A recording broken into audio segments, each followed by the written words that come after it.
예수님은 복음을 등경 위에 두어야 하는 등불로 비유하시는데, 사막 기후인 이스라엘의 집은 높고 작은 창문을 만들어서 외부에 빛이 많이 들어오지 않는 것이 특징이기도 합니다.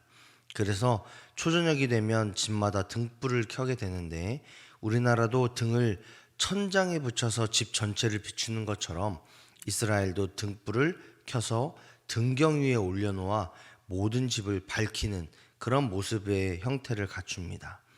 예수님은 이런 이스라엘의 생활 모습을 예로 드시면서 복음을 설명하셨습니다.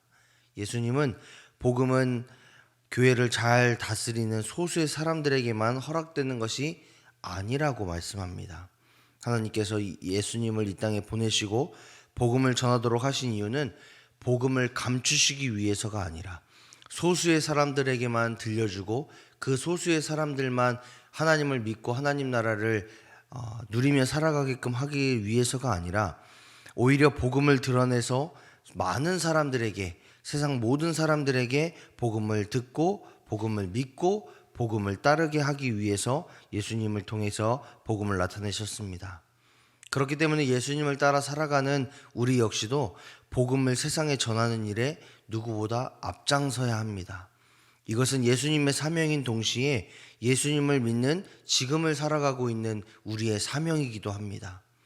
예수님의 복음을 전하는 것은 등불을 등경 위에 올려놓는 것처럼 많은 사람들이 그 빛을 보고 예수님의 십자가 복음을 듣고 그로 인해서 하나님을 믿고 하나님 나라의 일원이 되며 또한 구원의 소망을 품고 살아가는 것, 이것이 바로 예수님께서 이 땅에 오신 이유, 또한 우리가 복음을 이 땅 가운데 전해야 되는 이유이기도 합니다.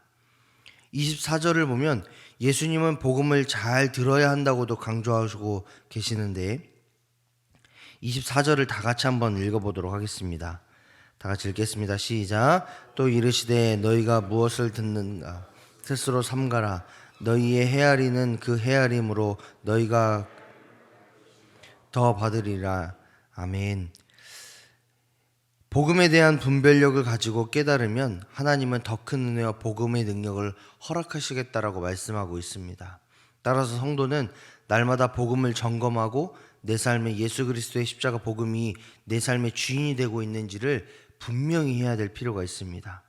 우리가 그렇게 하지 못하면 예수님은 25절의 말씀처럼 없는 자는 그 있는 것까지 빼앗기게 된다라고 말씀하셨던 것처럼 복음의 능력을 상실하고 복음에서 파손될 수 있음을 경고하고 계십니다. 요즘 교회가 세상에서 영향력을 잃어버리는 가장 큰 이유, 가장 근본적인 이유가 여기에 있습니다. 교회가 복음의 능력을 상실하고 복음 가운데 살아가지 못하고 복음의 능력을 전하지 못하기 때문에 그 영향력을 잃어버렸다라고 많은 사람들이 말합니다. 복음이 복음으로서의 영향력이 사라지고 형태만 남아 자신의 이권만 주장하고 권리만 주장하다 보니까 많은 사람들이 예수님과 예수님을 믿는다라고 말하는 우리를 비난하고 정죄하는 것을 우리는 보게 됩니다. 따라서 우리가 이렇게 되지 않기 위해서라도 우리는 날마다 복음의 능력을 점검하고 회복해야 됩니다. 날마다 우리 안에 예수 십자가의 복음의 능력이 있어야 합니다. 그렇게 됐을 때에 우리는 예수 그리스도의 십자가 복음을 능력을 회복할 뿐만 아니라 세상에서 선한 영향력들을 끼칠 수 있다라고 말씀합니다.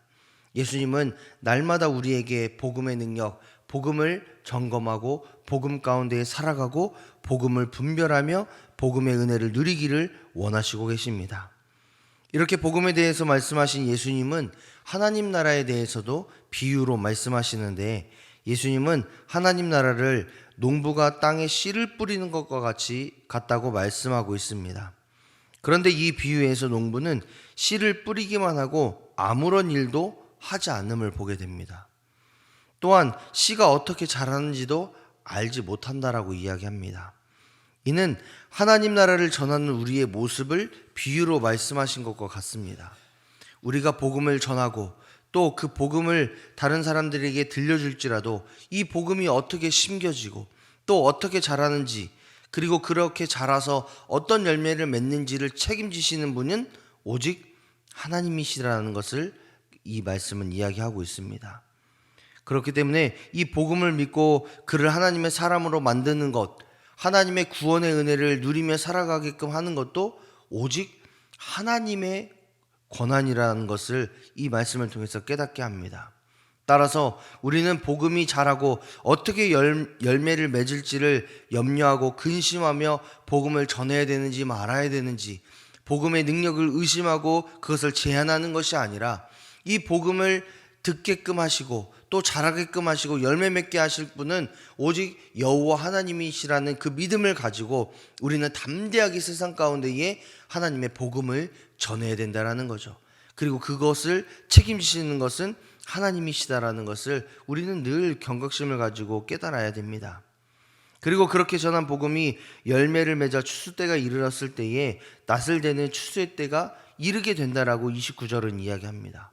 즉 하나님께서 자라게 하시고 하나님께서 열매 맺게 하실 뿐만 아니라 그 열매를 또한 따게 함으로 인해서 많은 사람들에게 다시 복음의 능력을 나타내게 하는 것도 역시 하나님께서 하시는 일이라고 이야기하고 있습니다. 우리는 대부분 우리의 삶의 모든 시간표가 우리의 뜻과 우리의 계획과 우리의 기준으로 움직인다라고 착각합니다. 하지만 생각해보면 내 인생임에도 불구하고 내 뜻대로 되지 않을 때가 더 많음을 고백할 수밖에 없죠. 내 기준과 내 생각과 내 판단이 있을지라도 그것이 내 뜻대로 움직여지지 않을 때가 더 많습니다. 왜냐하면 우리의 삶은, 우리의 인생은 내 계획과 내 생각대로 움직여지는 것이 아니라 하나님의 섭리, 하나님의 계획, 하나님의 인도하심 안에 있기 때문에 그렇습니다. 따라서 하나님은 하나님의 계획과 섭리대로 가장 아름답고 가장 완전한 길로 우리의 삶을 인도하고 계시니 우리는 그 하나님을 의지해야 되죠. 하나님께 모든 것을 맡겨야 됩니다. 그러나 우리가 명심해야 될 것은 하나님께 맡기고 나 몰라라 하고 내 삶을 포기하는 것이 아니라 하나님께 내 삶을 맡기되 하나님께서 주신 삶을 충실히 최선을 다해 살아가야 되는 거죠. 그리고 내 삶 가운데에 이루어질 하나님 나라를 소망하며 하나님 나라를 전하고 복음의 능력을 보여주고 다른 사람들에게 하나님을 믿는 자로서의 선한 영향력들을 끼쳐야 되는 거죠. 그게 바로 하나님께서 이 땅 가운데 우리를 보내신 이유이자 그리스도인으로서의 삶을 살아가는 모습이라고 생각합니다. 하나님께서 사랑하신 여러분, 복음의 능력이 힘을 잃어가고 하나님 나라가 손가락질을 받고 있는 이 시대를 우리는 살아가고 있습니다. 다들 전도도 안 되고 문을 닫는 교회는 갈수록 늘어날 수밖에 없다라고 말합니다. 그러나 우리에게 주어진 상황과 환경에 좌절하고 절망하기에 앞서서 우리가 하나님 나라와 복음을 전하기 위해 애쓰고 수고했는지를 돌아볼 필요가 있습니다.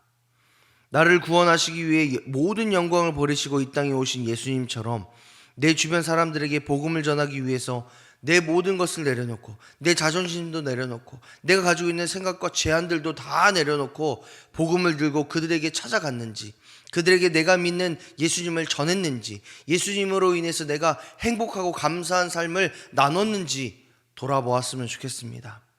간절히 소망하는 것은 예수님께서도 그렇게 말씀하셨듯이 사람의 마음에 믿음이 자라고 구원의 열매를 맺는 것은 오직 하나님의 영역임을 기억하시고 인정하시면서 그 일을 이루어지기 위해서 끝까지 기도하시며 끝까지 복음을 전하고 하나님 나라를 전하시는 저와 여러분의 삶이 되시기를 주님의 이름으로 축복합니다.